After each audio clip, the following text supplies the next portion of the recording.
इस एपिसोड की शुरुआत करते हैं एक सवाल से। क्या आप जानते हैं कि रामायण का सबसे खूबसूरत कैरेक्टर कौन सा है? जी हां, बिल्कुल, रामायण के हीरो जहां श्री राम हैं, वहीं रामायण का सबसे खूबसूरत कैरेक्टर है हनुमान, जिन्हें हम रुद्र या यूं कहें कि शिव का अवतार भी मानते हैं।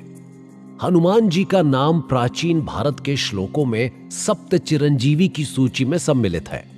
अब सबसे बड़ा सवाल यह उठता है कि जब श्री राम अपनी देह त्याग इस दुनिया को छोड़कर चले गए, तो हनुमान आज भी यहां क्यों हैं? और इस ब्रह्मांड के अंत तक उनके बने रहने का उद्देश्य क्या है? लेकिन उससे भी बड़ा सवाल यह है कि वो इमॉर्टल या यूं कहें चिरंजीवी कैसे बने? रामायण में इन प्रश्नों का उत्तर मिलता है। कहा जाता है कि जब हनुमान राम का संदेश सीता मैया के पास लंका ले गए, तब सीता माता, जो पिछले कई महीनों से पीड़ा में थीं, उनकी पीड़ा हनुमान के इस संदेश से काफी हद तक दूर हुई और इसीलिए उन्होंने हनुमान को वरदान दिया कि वो ब्रह्मांड के अंत तक जीवित रहेंगे। हनुमान जी चिरंजीवी क्यों हैं? इस बात का उत्तर उनकी बचपन की घटना से भी मिलता है। बचपन में हमारे Indian super hero Hanuman ji आसमान में चमकते लाल सूरज को फल समझकर बादलों के भी उस पार चले गए थे और वो सूरज को निगलने ही वाले थे कि तभी इंद्र ने उन पर अपने वज्र से प्रहार किया और इससे वो धरती पर आ गिरे। हनुमान जी इतने अधिक घायल हो चुके थे कि उनका बच पाना भी संभव न था। तब पवन देव, जो हनुमान जी के पिता कहे जाते हैं, उन्होंने पूरी दुनिया की हवा ही रोक दी। हवा के बिना किसी का भी बच पाना संभव न था। ऐसे में 33 कोटि देवी देवताओं ने न सिर्फ हनुमान को ठीक किया, बल्कि उन्हें बहुत सारी शक्ति दी और ब्रह्मांड के अंत तक हमेशा जीवित रहने का वरदान भी दिया। न सिर्फ रामायण की कहानियों में, बल्कि रामायण के बाद महाभारत में भी हनुमान जी का उल्लेख मिलता है। हनुमान जी ने रामायण काल के बाद महाभारत में भीम के साथ युद्ध किया था और अर्जुन भी महाभारत के युद्ध से पहले उनसे सहायता मांगने गए थे। तब उन्होंने सीधे तौर पर सहायता करने के बजाय अर्जुन के रथ के ऊपर बैठना सही समझा और इसीलिए अर्जुन को कोई हरा नहीं पाया। कलयुग में महान कवि तुलसीदास जी का कहना था कि उन्हें रामायण की पूरी कथा हनुमान जी ने खुद सुनाई थी और तभी जाकर उन्होंने इतनी सुंदर रामचरितमानस की चौपाइयां और हनुमान चालीसा की रचना की थी। ऐसी पौराणिक मान्यताओं के अनुसार हनुमान चिरंजीवी क्यों हैं, ये तो आप समझ गए होंगे। अब दूसरा प्रश्न ये है कि अगर वो आज भी जीवित हैं, तो इस समय कहां हैं और वो सामने क्यों नहीं आते? श्रीलंका के लोगों का मानना है कि पिदुरु माउंटेन में एक ट्राइबल कम्युनिटी है जो हनुमान को अपना इष्ट मानती है और वो हर 41 साल में चरण पूजा करते हैं। उनका मानना है कि हर 41 साल में चरण पूजा के समय हनुमान जी वहां आते हैं। उस समय वहां पर एक बहुत बड़ा उत्सव मनाया जाता है। उसके साथ ही यह भी माना जाता है कि रामेश्वर धाम के पास गंधमादन पर्वत में हनुमान जी अपनी तपस्या में लगे हुए हैं। वहीं श्रीमद् भगवद पुराण के अनुसार हनुमान आज भी किम पुरुष में जीवित हैं। किम पुरुष आज के तिब्बत रीजन को कहा जाता है।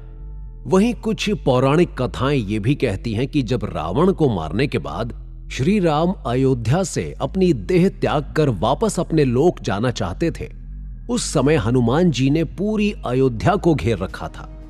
किसी भी रास्ते से श्री राम को ले जाने यमराज नहीं आ पा रहे थे और राम जी अच्छी तरह से जानते थे कि हनुमान के रहते हुए ऐसा संभव नहीं था।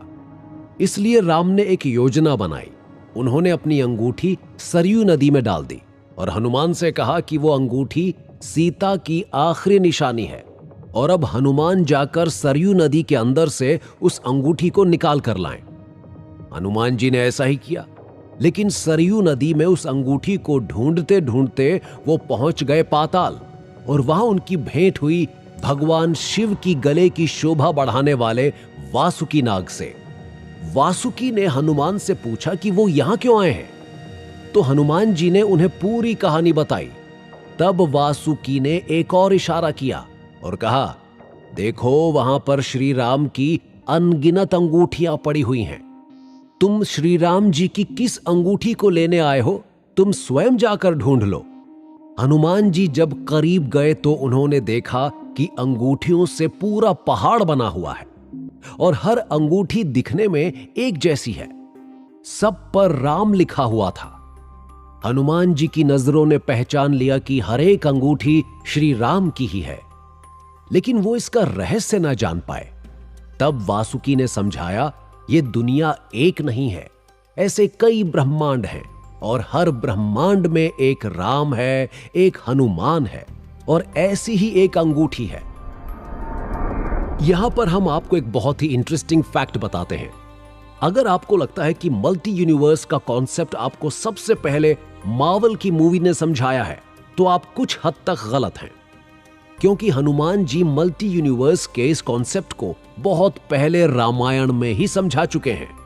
हम आपको एक और इंटरेस्टिंग फैक्ट बताते हैं।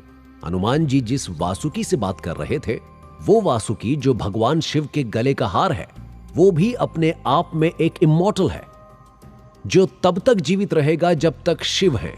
और शिव के बारे में कहा जाता है कि वो ही ब्रह्मांड की सच्चाई है और हनुमान स्वयं शिव का अवतार कहे जाते हैं। इसलिए अब आप ये समझ चुके होंगे कि हनुमान इमॉर्टल क्यों हैं। पर सवाल ये उठता है कि उद्देश्य क्या है? हनुमान जी किसकी प्रतीक्षा में रुके हुए हैं?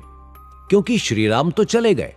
तो हम आपको बता दें कि हनुमान जी को भगवान विष्णु के सबसे आखिरी अवतार कल्कि की प्रतीक्षा है।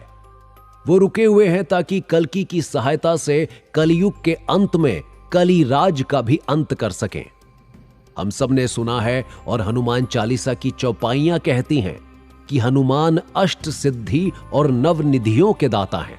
उनके पास 33 कोटि देवी देवताओं की शक्तियां हैं। तो हनुमान जी रुके हुए हैं ताकि वो कल्कि को अष्ट सिद्धि और 9 निधि और उन सभी शक्तियों का ज्ञान दे सकें। शिवजी के अवतार रुद्र के बाद चलते हैं अब विष्णु अवतार परशुराम की तरफ और जानते हैं उनके चिरंजीवी होने की कहानी।